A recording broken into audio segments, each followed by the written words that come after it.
Anong masasabi nyo kay General Luna? Maliban sa mga bagay na alam na natin.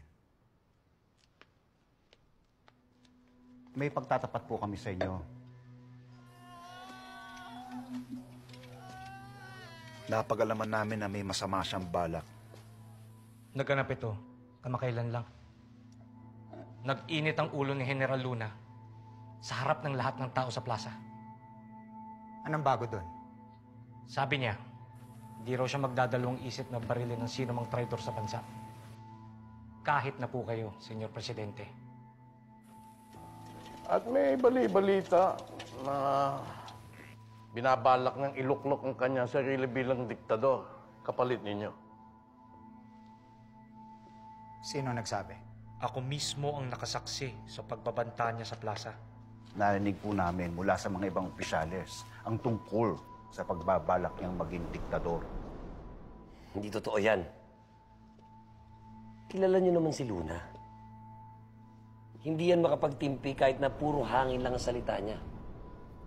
Maaaring hangin nga ito sa pandinig natin. Pero para kay Luna, totoo lahat yun. At alam natin na nabubulag siya sa kanyang galit. Parang baliw na toro.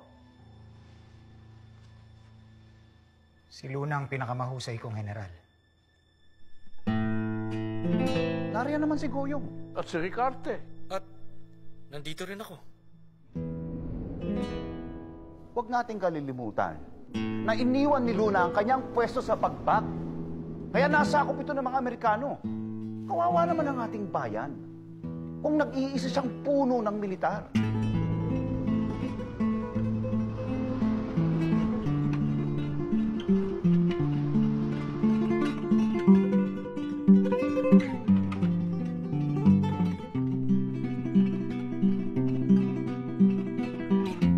Walang magandang idudulot ang pamumuno ni Luna.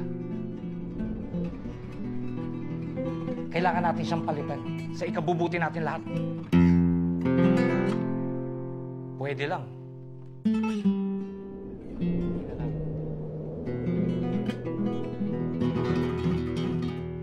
Salamat mga Ginoo. Kailangan ko muna ng panahon para mag-isip.